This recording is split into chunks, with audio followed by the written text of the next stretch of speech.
Bonsoir à toutes et à tous et bienvenue à cette édition. Les titres. La ministre conseillère à la Santé, Claudine Afiavi-Prudencio, poursuit sa tournée dans les formations sanitaires publiques du Bénin. Après sa descente dans les départements de l'Atlantique littoral, Ouémé, Plateau, elle s'est rendue dans les départements du Zou et des Collines. Les détails dans cette édition. Le libéral, parti politique créé par le politologue bénino-canadien Richard Boni-Ourou, est porté sur les fonds baptismaux, ce à la faveur d'un congrès national tenu ce samedi 5 avril. Le lancement connaît la présence de plus de 12 000 délégués communaux. On parle également de sport dans cette édition, notamment du récapitulatif des matchs de la 25e journée du championnat Ligue Pro de football 2024-2025.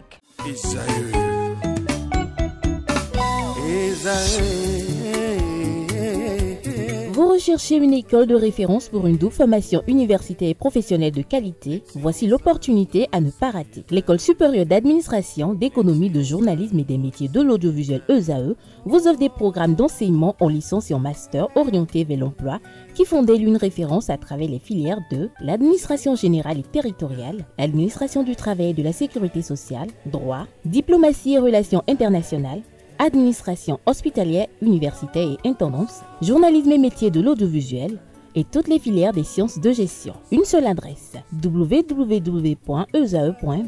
Rendez-vous dès maintenant sur nos campus ESAE Bedjromende au numéro 90 93 65 21 ou au numéro 98 98 14 00. Paracourt sur le numéro 52 46 12 12. Aboumé-Calavi au numéro 52 88 44 44. Akpata au numéro 52 88 33 33. ESAE, l'excellence à un nom.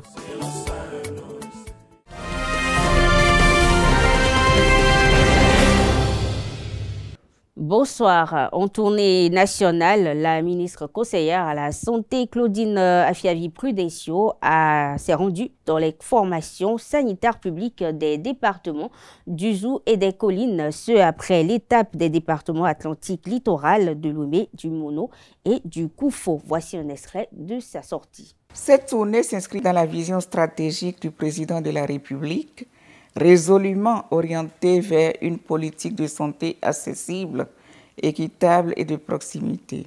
Il s'agissait de constater avec la rigueur et le sens du devoir républicain qui nous incombe les avancées concrètes enregistrées depuis la mise en œuvre du programme d'action du gouvernement. Nous avons voulu porter un regard éclairé et analytique sur les investissements réalisés, dialoguer avec les professionnels de santé et recueillir les impressions des usagers afin de mieux orienter les priorités futures. Après la partie méridionale du pays, la tournée de la ministre conseillère s'est poursuivie dans les collines et au nord du Bénin. Dans les communes de Dassa, Saveille, Parakou, Claudine Afiavi-Prudencio a pu noter avec satisfaction les réformes engagées au sein des infrastructures sanitaires pour le bonheur des populations. À l'hôpital de zone de Dassa-Glazoué, il est érigé une maternité ultramoderne qui offre un confort inégalé tant pour les patients que pour le personnel soignant. L'infrastructure permet d'améliorer considérablement la prise en charge des femmes enceintes et des nouveau-nés. On a la chance aujourd'hui, nous avons plusieurs salles de toutes catégories. Nous avons 2 salles d'hospitalisation à 6 lits. Nous avons une salle climatisée à 3 lits. Nous avons 2 salles VIP, catégorie VIP. Nous avons une salle d'urgence, mais une salle où le tri des urgences se fait. Nous avons une salle de consultation prénatale, de consultation gynéco, une salle de consultation postnatale. Nous avons des bureaux pour le chef de service, bureau pour la salle de garde, d'autres bureaux pour les autres agents du service, sages-femmes, infirmières, aides-soignantes Et toutes ces salles-là sont climatisées. Nous avons également une salle d'écho, ce qu'on n'avait pas. Une salle d'écho qui est fonctionnelle depuis l'inauguration. Donc nos malades bénéficient aujourd'hui des échographies sur place. De janvier à février 2025, nous avons eu un total de 393 accouchements, dont 180 par césarienne. Nous avons eu 1164 hospitalisations et par nos consultations en gynécologie et 923 hospitalisations.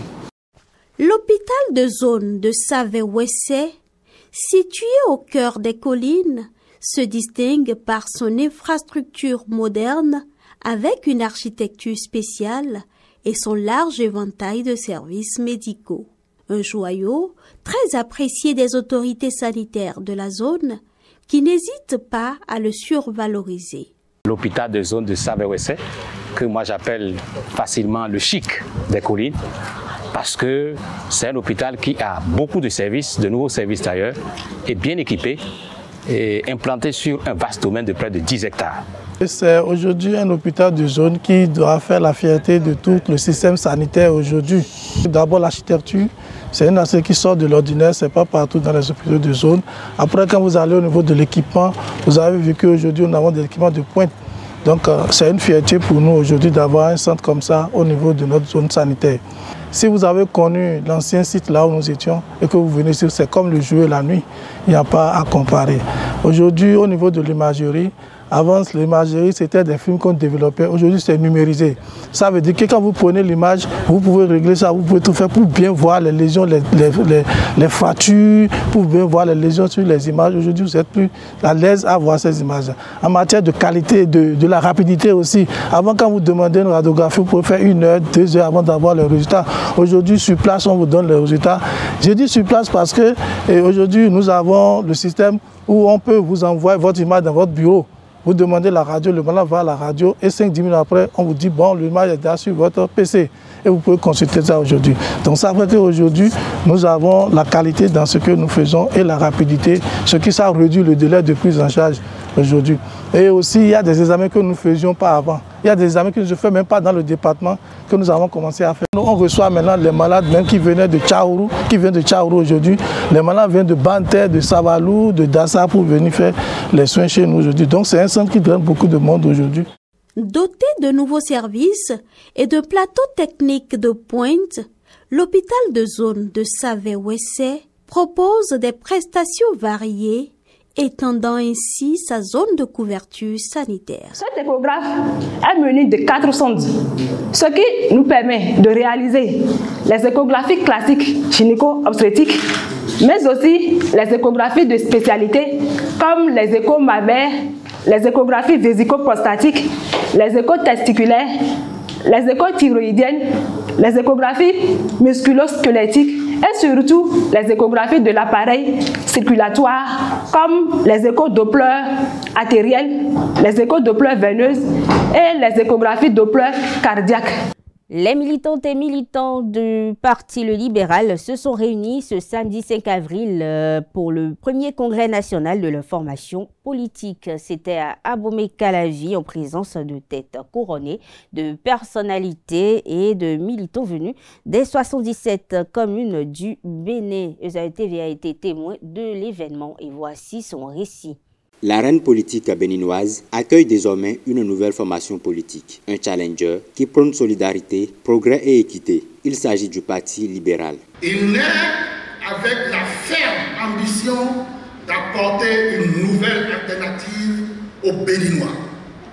Une alternative tournée vers la gouvernance, le droit, l'état de droit et le développement global de notre pays. Une vision que le président et ses militants ont partagée depuis fort longtemps et qui vient nourrir leur ambition.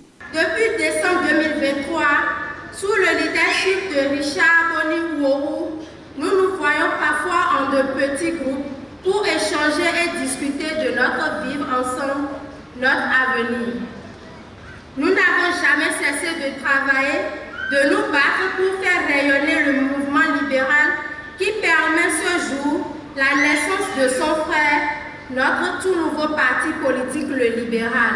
Le congrès national de ce jour a rassemblé plus d'1 millier de libéraux reconnaissables à leur tenue locale uniforme, des militants venus de partout au Bénin. Notre parti s'inspire des principes libéraux, prône au sens large du terme une société fondée sur la liberté d'expression des individus, dans le respect du droit, du pluralisme politique, du libre-échange dans un marché économique ouvert. Lors de cette cérémonie, le président du parti n'a pas manqué de rappeler aux militants un principe qui lui est cher, la démocratie. Il faut la valoriser, la solidifier.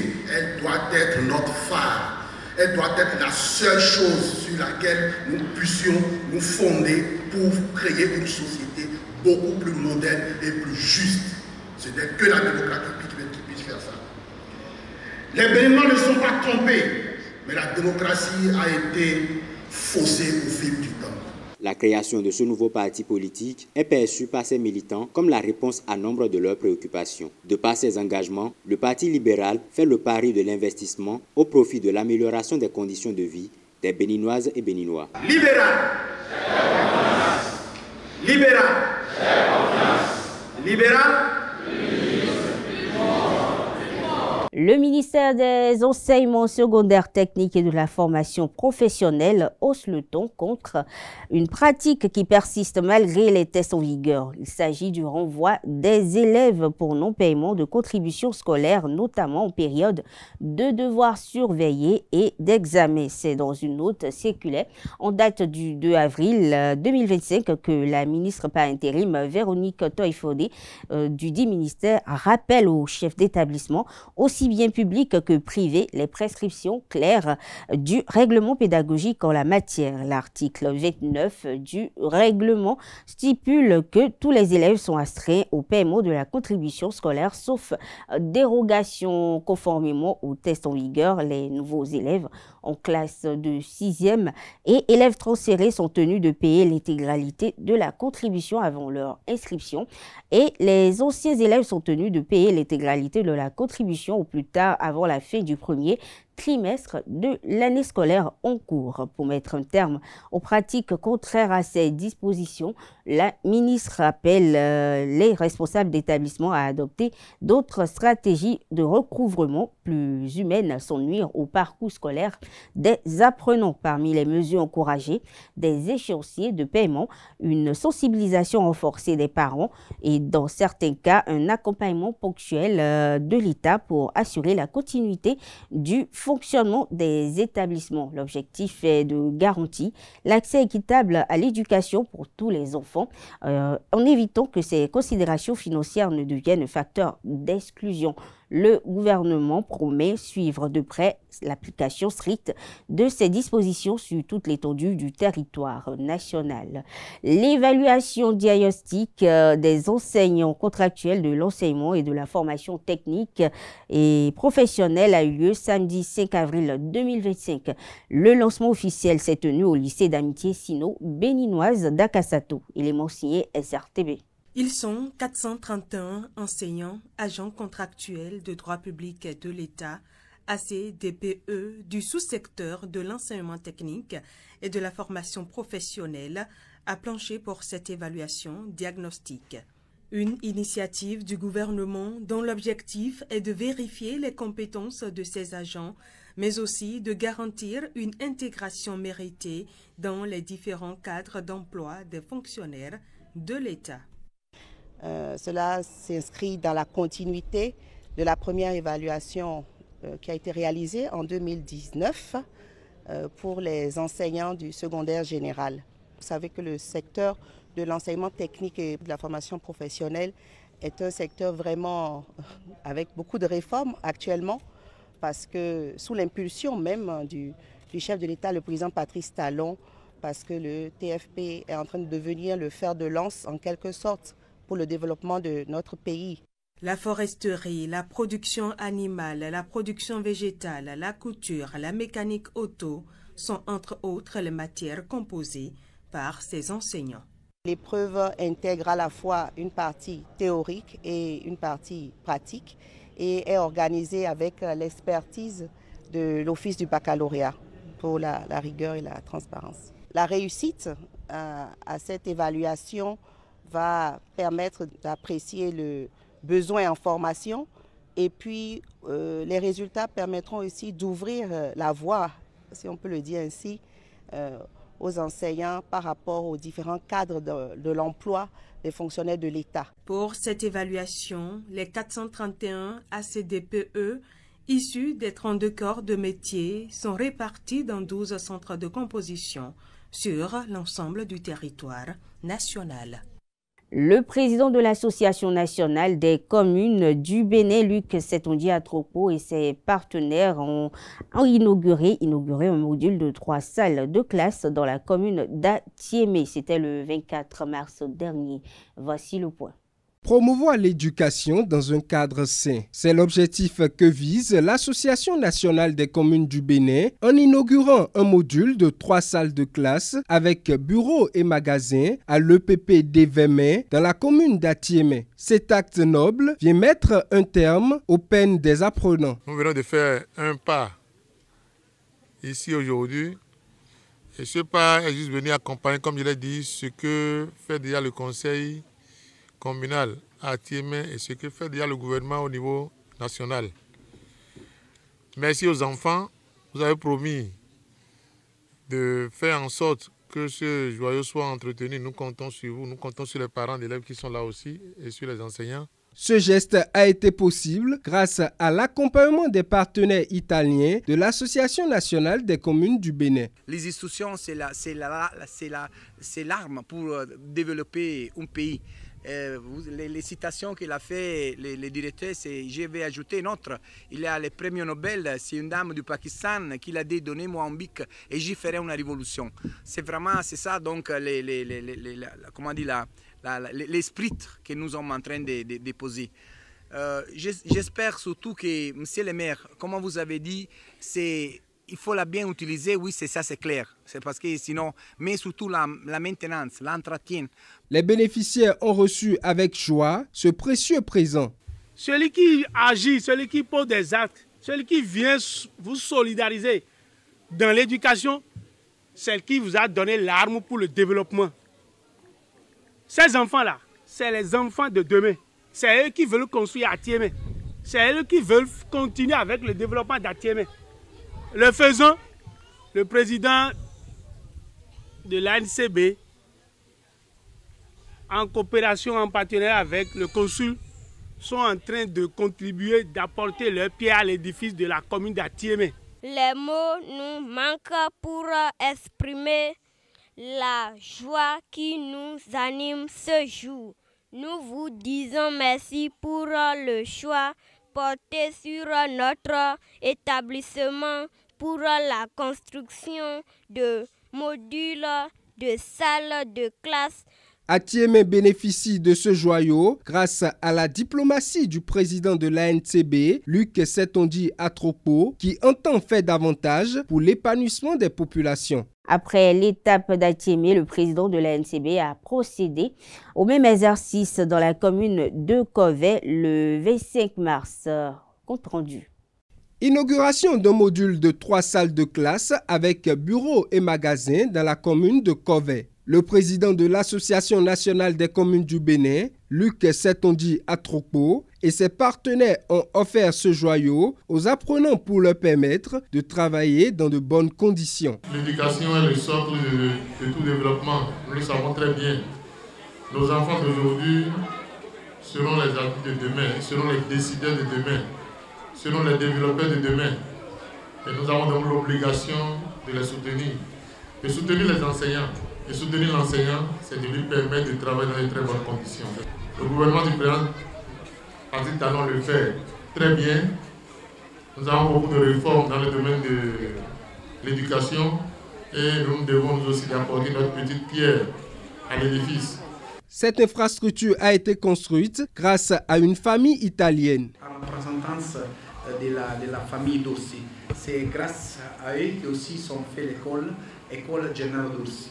Comme dit le maire l'a dit, c'est vraiment l'instruction, c'est le développement. Donc j'espère que vous avez fait un bon usage, monsieur le maire, surtout l'entretien, la chose plus importante. Donc je vous remercie beaucoup. Je remercie aussi la délégation italienne qui est avec nous. Pour les bénéficiaires, c'est la reconnaissance. Je voudrais, au nom de la communauté, prendre l'engagement de faire bon usage de ce joyau et demander à Dieu le Père de bénir vous-même, de bénir nos partenaires de la ville de Naples. Monsieur le consul, mesdames et messieurs membres de la délégation, merci beaucoup à vous. L'Association nationale des communes du Bénin boucle cette étape et poursuit sa tournée pour la mise à disposition de salles de classe à des élèves d'autres communes.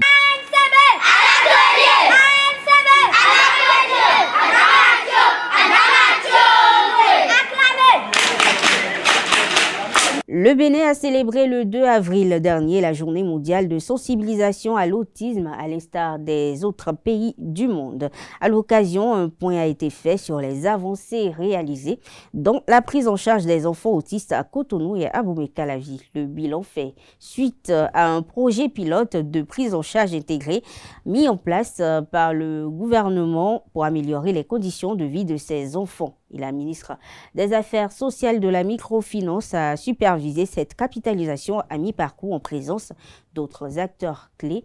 Un reportage signé SRTB. Il y a encore quelques mois, Ghislaine vivait un véritable cauchemar. Chaque jour, elle voyait son fils être mis à l'écart par les autres enfants. Quand je l'ai amené à l'école, à cause de son état, il est souvent mis à côté. Devenue veuve trop tôt, elle portait seule ce combat. Mais un jour, une annonce gouvernementale est venue bouleverser son destin. Le Conseil des ministres, il y a de cela un an, a parlé de l'accompagnement des enfants autistes. J'ai tout fait pour pouvoir déposer ces dossiers. Bon, il a été retenu et il est maintenant accompagné par l'État. Comme Ghislaine, de nombreux autres parents d'enfants autistes sont soulagés grâce à ce programme de prise en charge intégrée des enfants autistes. Aujourd'hui, avec ce projet, c'est un beaucoup plus pour lui et pour nous également. Donc, nous remercions beaucoup ce projet. Ce projet a permis à certains parents de faire scolariser leurs enfants, de pouvoir avoir des AVS pour les suivre à l'école et à la maison. Donc, c'est un grand soulagement pour eux. Certains ont pu être un peu plus autonomes, surtout les mamans, pour pouvoir commencer des activités et être un peu plus autonomes financièrement. Selon l'Organisation mondiale de la santé, un enfant sur 100 est atteint d'autisme à travers le monde. Un chiffre qui révèle l'ampleur du défi à relever pour garantir leur bien-être et celui de leur famille. L'autisme n'est pas de la folie. Et ces enfants ne sont pas des enfants que nous allons mettre à l'arrière-cour. Vous m'avez vu venir ici en fauteuil roulant. Si mes parents m'ont mis à l'arrière-cour, je n'aurais pas d'honneur de m'asseoir à côté de Madame, le ministre des Affaires sociales aujourd'hui. Pour l'heure, la phase pilote couvre les communes de Cotonou et d'Abomey-Calavi. Ce projet marque donc le début déjà d'un processus qui, à terme, ambitionne de faciliter l'accès aux soins, à l'éducation, aussi aux loisirs. Des équipements scolaires d'assistance aux enfants autistes sont offerts aux établissements d'éducation inclusive qui prennent en charge les enfants autistes. Une séance de vulgarisation a réuni les acteurs du secteur sanitaire, notamment les directeurs d'hôpitaux du Bénin le 4 avril dernier. Ce rendez-vous vise la vulgarisation du plan quinquennal et multisectoriel de prévention de contrôle des infections. Reportage signé SRTB. Les infections associées aux soins de santé mettent en péril la sécurité des patients et du personnel de soins. Elles sont les plus fréquentes dans les centres de santé. Leur prévention et leur contrôle constituent une priorité de santé publique. Le Bénin s'engage à y faire face efficacement à travers ce plan quinquennal. Ce plan quinquennal élaboré de 2024 à 2028 est élaboré et structuré en divers axes permettant d'agir considérablement pour que nous puissions arriver à réduire le taux de transmission des infections qu'on peut attraper dans un espace hospitalier. Les directeurs des hôpitaux et les partenaires s'imprègnent du plan quinquennal de prévention et de contrôle des infections ainsi que celui multisectoriel sur la résistance aux antimicrobiens, 2 documents stratégiques pour la sécurité des patients et des professionnels de santé. Nous devons agir sur la culture du changement pour pouvoir amener aussi bien le personnel de soins que la population, les malades et surtout également le personnel administratif à pouvoir contribuer pour qu'on puisse réduire les infections associées aux soins dans notre pays. Les plans PCI et plans RAM doivent prendre ancrage dans nos plans de travail. C'est la seule manière pour nous de joindre l'acte à la parole. Parce que tant que ces plans ne sont pas traduits dans nos plans de travail annuels au quotidien, c'est comme si nous avons fait le travail à moitié. Je nous invite à nous engager résolument, à mettre au cœur de la sécurité des patients la prévention et le contrôle des infections et la lutte contre la résistance aux antimicrobiens. Ce faisant, le Bénin franchit une nouvelle étape dans l'amélioration de son système de santé. Il s'agit désormais de garantir un environnement hospitalier plus sûr pour tous. La ville de Parakou a vibré au rythme du PME Connect Tour 2025, une initiative visant à renforcer les capacités des petites et moyennes entreprises béninoises, ce à travers des échanges constructifs et des partages d'expériences. Cet événement organisé par l'ADPME a rassemblé une foule enthousiaste d'entrepreneurs, d'étudiants, d'acteurs clés du développement économique local. Suivons ensemble. L'Agence de développement des petites et moyennes entreprises ADPME, dans son rôle de guichet unique de promotion et de développement des micro, petites et moyennes entreprises. Elle fédère l'ensemble des interventions de l'État au profit des acteurs du secteur entrepreneurial où qu'ils se trouvent. D'où l'initiative du PME Connect Tour 2025. Étant donné que la plupart de nos entrepreneurs, de nos PME sont à l'intérieur du pays, l'agence a décidé d'organiser une tournée nationale pour aller à la rencontre de ces cibles-là, donc les entrepreneurs, les PME, les jeunes étudiants porteurs d'idées ou de projets d'entreprise qui sont des étudiants finissants ou diplômés, pour leur présenter l'agence, leur présenter notre mission, leur présenter les différents dispositifs que nous avons pour les impacter véritablement. Il y a plusieurs mécanismes qui sont mis en place pour renforcer les capacités, mais aussi et surtout pour faciliter l'accès au premier financement. Et c'est ces aspects qui sont très importants et très intéressants pour nous parce que l'accès au financement est un aspect sur lequel nous butons souvent avec nos jeunes étudiants. Pour les cibles de l'ADPME, c'est l'occasion de saisir la balle au bon. C'est une opportunité que beaucoup pourraient saisir pour pouvoir trouver des sources d'investissement pour les différentes activités qu'ils peuvent mener. Je pense qu'il y a de l'espoir pour ceux qui veulent se lancer dans l'entrepreneuriat. Avec le programme du gouvernement à travers son chef, le président Patrice Talon, c'est des projets bien réfléchis. C'est des hommes pointus qui sont à la tête de ces réformes. L'autre ambition du PME Connect Tour, c'est d'interconnecter les entrepreneurs de différents secteurs pour une synergie d'action et de partage d'opportunités. Une campagne nationale de courtoisie sur la route a démarré le 4 avril dernier à Abomey-Calavi, première étape. Une initiative du Centre national de la sécurité routière qui vise à protéger les usagers. Plus de détails à travers cet élément.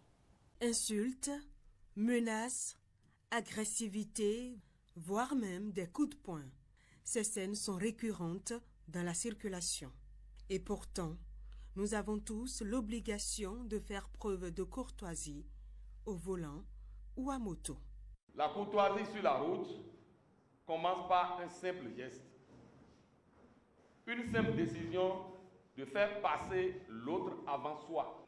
C'est freiner pour laisser passer un piéton. C'est céder le passage dans un esprit de tolérance. C'est éviter des altercations inutiles. Et c'est justement pour faire passer ce message à tous les usagers de la route que le Centre national de sécurité routière a initié cette campagne nationale de courtoisie sur la route. Première étape, la commune d'Abomey-Calavi. C'est une doléance à tous les usagers de la route d'être des porteurs de ce message dans leur communauté. La courtoisie sur la route, c'est garder son calme, c'est ne pas klaxonner agressivement quand le feu passe au vert alors qu'on est en 5e position derrière. C'est dépasser prudemment, c'est laisser passer quand on est dans une situation où on est en conflit avec un autre usager de la route. La courtoisie sur la route, ce n'est pas faire preuve de faiblesse, au contraire, c'est protéger tous les usagers de la route. En sortant de sa maison, qu'est-ce qu'il faut se dire? Tout ce que je dois rencontrer, ceux avec qui je dois cohabiter sur la route, c'est mes frères, c'est mes sœurs. La courtoisie au volant est essentielle pour réduire les comportements impulsifs et agressifs qui souvent conduisent à des accidents.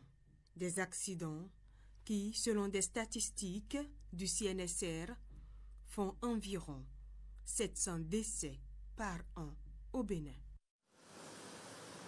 Le ministère des Sports, en collaboration avec la Fédération béninoise de natation, organise 2 séries de formations intensives à l'intention des entraîneurs de natation, ceux du 2 au 12 avril prochain. Et l'objectif est de doter les techniciens béninois de compétences nécessaires pour accompagner le développement de cette discipline. Plus de précisions à travers cet élément. Décidant de réunir ces maîtres nageurs du Bénin, la Fédération béninoise de natation et le ministère des Sports se mettent ensemble pour un renforcement de capacité. La natation est une activité d'abord utilitaire, sociale. Elle permet de sauver des vies, elle donne le bien-être, elle est thérapeute. Et pour ça, on a besoin de beaucoup d'encadreurs. Et je le disais ce matin aux stagiaires, la première mission d'une fédération, ce n'est pas d'amener des médailles, mais c'est de faire de telle sorte que l'activité qu'on leur confie soit pratiquée par tous les Béninois dans les recoins les plus reculés. L'objectif ici visé est la généralisation de la natation dans les 12 départements du Bénin. Une natation de qualité telle que souhaitée par World Aquatics, l'instance internationale. Ces sessions de formation qui débutent aujourd'hui marquent une étape clé dans la professionnalisation des entraîneurs béninois de natation. Elle vise à doter chaque participant des connaissances théoriques et pratiques nécessaires pour mieux encadrer nos athlètes, identifier et accompagner les talents et ainsi contribuer au rayonnement de la natation béninoise sur la scène nationale et internationale. C'est un sport complet. Normalement, on doit le rendre obligatoire pour tout citoyen. Vous vous battez, mais vous n'avez pas de parchemin. Et le ministère nous accompagne aujourd'hui. C'est louable. Nous allons demander au ministère de continuer par nous accompagner. Nous n'avions jamais bénéficié de ce genre de formation chez nous au Bénin. Et c'est vraiment l'occasion d'ailleurs de féliciter, de remercier le partenariat entre la Fédération et le ministère des Sports qui offre cette opportunité aux encadreurs que nous sommes pour pouvoir quand même avoir un parchemin qui va justifier la formation que nous donnons aux enfants sur le terrain. C'est un privilège pour moi de pouvoir faire partie de ces participants-là et j'exhorte toutes les femmes à ne pas se donner des limites parce que nous sommes capables de faire beaucoup de choses. La fédération garde d'ailleurs ses bras tendus pour d'éventuelles formations.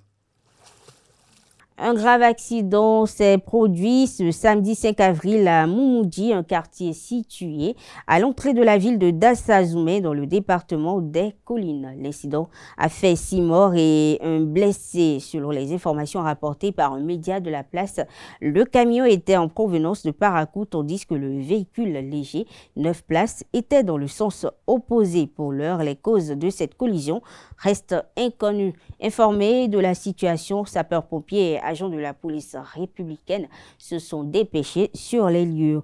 Et la personne grièvement blessée a été prise en charge par les pompiers. Un observateur des événements a noté que ces faits regrettables se produisent fréquemment sur ce corridor. Et il souhaiterait que les autorités envisage des mesures pour prévenir ces tragédies. Autre information, le monde de la justice béninoise est en deuil. Une figure éminente du paysage politique, diplomatique et judiciaire du Bénin s'en est allé. Il s'agit de Yves-Edgar Monou qui a tiré sa révérence vendredi dernier. Maître Yves-Edgar Monou a marqué son époque par un parcours riche et diversifié. Ministre des Affaires étrangères sous le gouvernement de Nicéphore Soglo, il a contribué à redéfinir la diplomatie béninoise dans les années 1990. Outre son rôle ministériel, il a également porté haut les couleurs du Bénin à l'international en tant qu'ambassadeur plénipotentiaire dans plusieurs pays, la France, le Royaume-Uni, l'Espagne, le Portugal, l'Italie, la Grèce et la Turquie.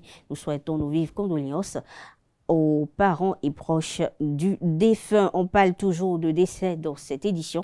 La communauté musulmane de Savalou est plongée dans le deuil.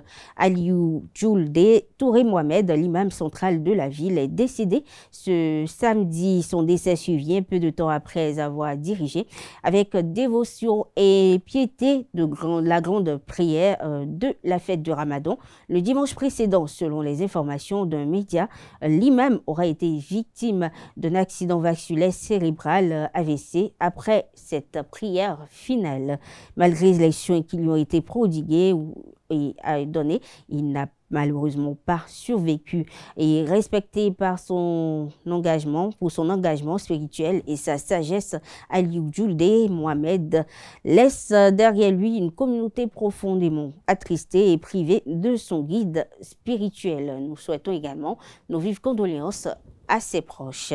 Le tribunal correctionnel de Paris a reconnu la chef de l'extrême droite, Marine Le Pen, coupable de détournement de fonds publics le 31 mars dernier dans le cadre du procès des assistants parlementaires européens du RN. L'ancienne présidente du parti a été condamnée à 4 ans de prison, dont 2 ans fermes aménageables et 5 ans d'inéligibilité avec exécution provisoire dès le prononcé du jugement. Au micro de nos reporters, l'analyste consultant politique Agapit Napoléon Maforican estime pour sa part que c'est une décision de la justice qui n'est pas une première. On le suit. Ce n'est pas la première fois qu'un homme politique a été condamné avec inéligibilité. N'oubliez pas que, comment il s'appelait, Cahuzac. Il s'appelait Cahuzac, ancien ministre français du budget ou des finances.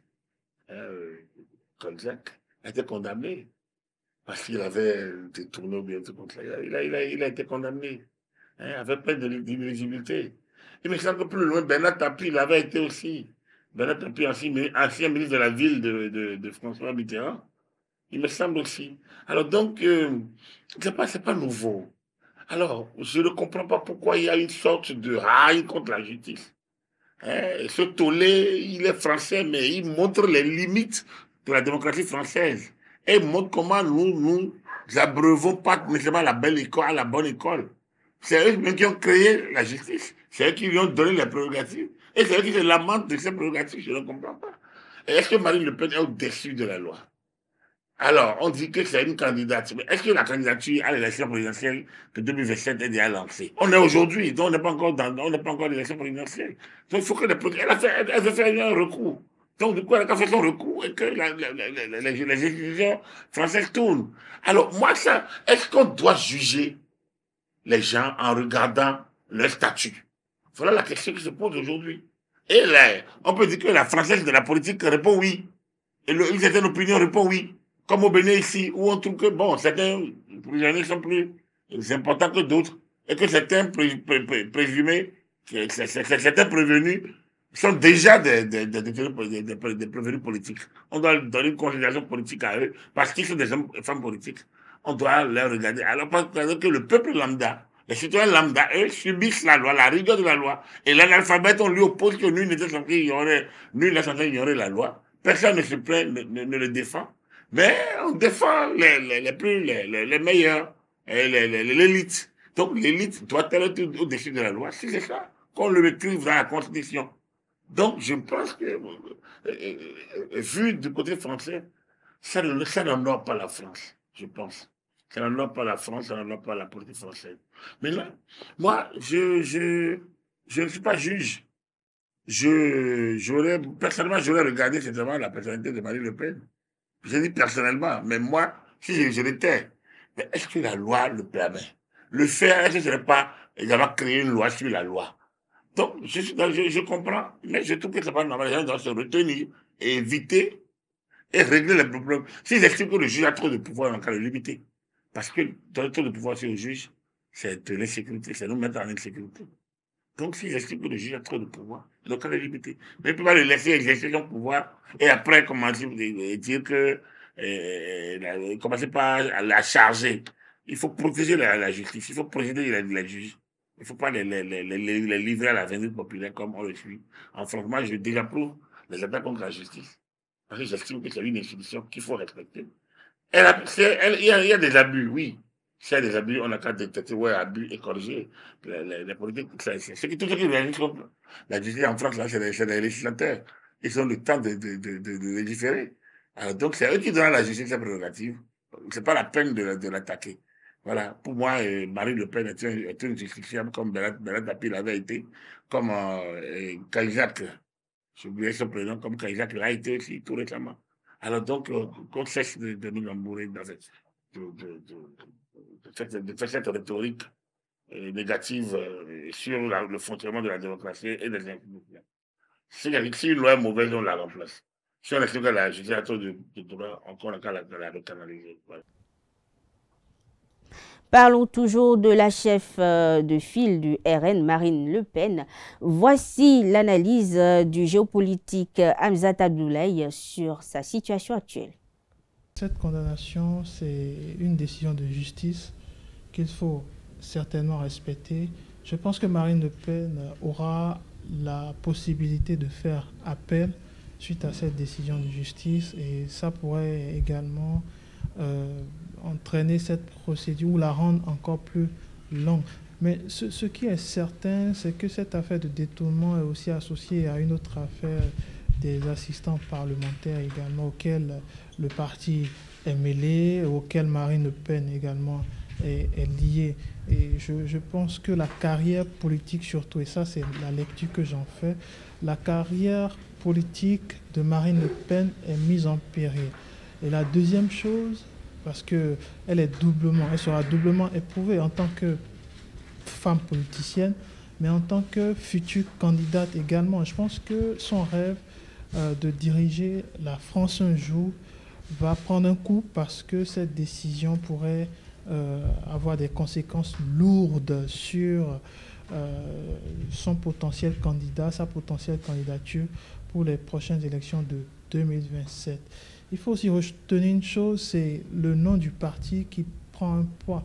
Je trouve que le parti Rassemblement National, qui avait réussi ces dernières années à fédérer autour d'elle, à surtout tirer les voix de la droite pour être désormais le parti le plus visible en France, va prendre un coup parce que ses dirigeants sont dans la tourmente et je suis conscient du fait que quand un parti politique est dans la tourmente, c'est généralement le parti lui-même qui est mis à terre et c'est ce qui risque d'arriver dans les prochains jours, les prochaines semaines. L'appel en toute procédure judiciaire est souvent suspensif.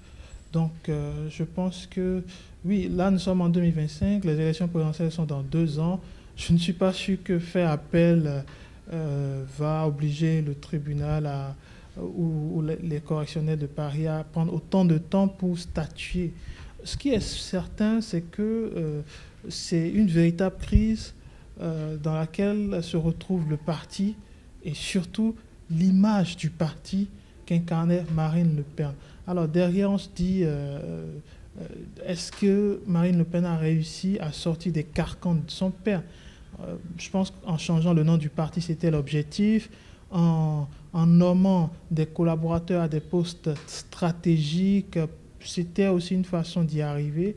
Et en étant moins visible sur les plateaux de télévision, en étant moins visible au sein de l'hémicycle, en étant moins visible sur les prises de parole, je pense que Marine Le Pen et le parti ont anticipé d'une certaine façon ce genre de choses en mettant en avant Jordan Bardella ou M. Alliot dans un premier temps. Mais je trouve aujourd'hui, la démarche n'est pas terminée et ça va être un coup fatal au parti parce que l'objectif de faire en sorte que le parti puisse dépendre, puisse surtout ne pas dépendre de l'image de Marine Le Pen ou de la famille Le Pen est difficile à atteindre aujourd'hui. Ça risque d'être véritablement difficile pour le parti les prochaines années à venir. Hors de nos frontières, en République démocratique du Congo, en pleine incertitude politique et sécuritaire, la Commission électorale nationale indépendante relance le débat sur les élections avec la publication vendredi dernier à Kinshasa de sa feuille de route. Elle projette l'organisation de la présidentielle, des législatives et des municipales au mois de décembre 2028. Le patron de la commission électorale assure agir en amont avec anticipation et rigueur. Denis Kadima ajoute et explique qu'ils n'ont pas expérience ce que signifie, qu'ils savent par expérience ce que signifie le manque de temps. Cette fois-ci, nous voulons avoir le temps de planifier et tirer sereinement les leçons du passé, mais aussi améliorer nos méthodes et outils. La feuille de route détaille les étapes clés menant aux préparatifs et à l'organisation des scrutins combinés. Le document prévoit le recensement des électeurs dès septembre 2025 jusqu'en septembre 2026, après évaluation et contrôle des kits électoraux encore opérationnels. La CENI note que ces opérations nécessitent une mobilisation constante de ressources. Autre information hors de nos frontières, les États-Unis ont annoncé samedi 5 avril la révocation de tous les visas accordés aux ressortissants du Soudan du Sud. Une décision inédite contre un pays étranger de la part de l'administration Trump. Le secrétaire d'État Marco Rubio, qui a annoncé cette décision, a accusé dans un communiqué le pays africain de ne pas reprendre ses citoyens visés par une mesure d'expulsion, une problématique qui rappelle la récente polémique entre la France et l'Algérie. Avec effet immédiat, le département d'État des États-Unis révoque tous les visas détenus par les porteurs du passeport du Soudan du Sud, a annoncé Marco Rubio. Le communiqué précise qu'en plus de la révocation des visas existants, Washington va cesser de remettre des nouveaux visas aux ressortissants du pays de 11 millions d'habitants. Il s'agit de la première mesure de ce type prise contre l'ensemble des citoyens d'un pays du monde depuis le retour au pouvoir le 20 janvier dernier de Donald Trump, qui a engagé une politique radicale de lutte contre l'immigration. On parle sport à présent. Coton FC a renoué avec la victoire samedi après 5 matchs nuls consécutifs. Victor Zouka et ses poulains ont pris le dessus sur les Requins FC, 1-0 grâce à un coup franc direct de Rodrigue Fassinou. Suivez le débriefing de Victor Zouka, entraîneur de Coton, et Franck Niahoui, entraîneur adjoint des Awissi Ouassa.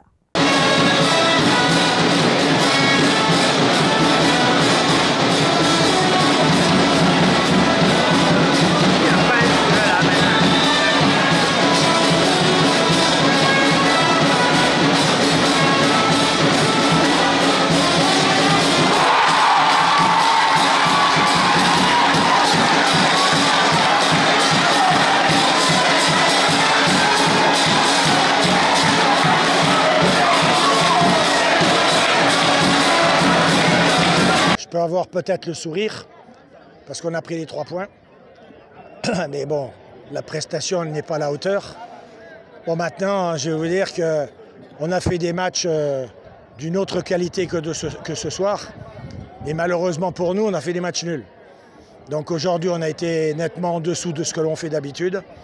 Et puis on gagne quand même 1-0. Donc bon, je vais prendre ça comme un plus. Et ça va nous permettre de recoller au peloton. Je ne sais pas ce que les autres ont fait, mais au moins on revient à 1 point des Dragons. Donc c'est déjà ça qui est important pour nous. Une défaite à main sur le seul ballon, est-ce que c'était une occasion? Sur un coup de pied arrêté, ça fait partie des moments du jeu. On prend un but, c'est resté. On a poussé, mais le score est resté inchangé. En première partie, mes joueurs ont été un peu timorés, il faut le reconnaître. En deuxième partie, ils sont venus de meilleures intentions, ils ont poussé. Après, on a eu une balle transversale, tout et tout. Mais les dieux du football ont décidé autrement. On repart avec 0 point de Vida. Passons à présent au récapitulatif des résultats de la 25e journée du championnat Celtis League Pro saison 2024-2025. On démarre par Buffle FC et Espoir Savalou qui ont fait 2-1. Dadje FC contre Abeille FC, match nul, 0 but partout. Dynamique FC contre Real Sport, 1 but partout. Dynamo d'Abomey, Banigan CFC, 0 but partout. AS Cotonou contre Adidja FC, 1-0. Aima FC contre US Kraké, 1-0. Coton FC contre Ruquin FC, 1-0. Étoile Filante FC contre Soubemap FC, 0 but partout. BOA FC, Audio FC, 1-1.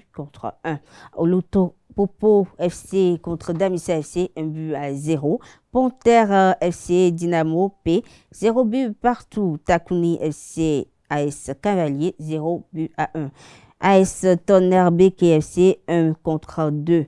AS Police Aziza FC, 2-0. Avonkou Omnisport contre Jack FC, 2-1. JSP FC et Aspac, 2-0. Sitatunga FC Asfo, le match n'a pas été joué faute de l'absence de la Croix-Rouge et ou des sapeurs-pompiers. Mesdames, Messieurs, sur cette note prend fin ce JT des JT. Merci de l'avoir suivi. Très bonne soirée à toutes et à tous et nous vous souhaitons un bon début de semaine.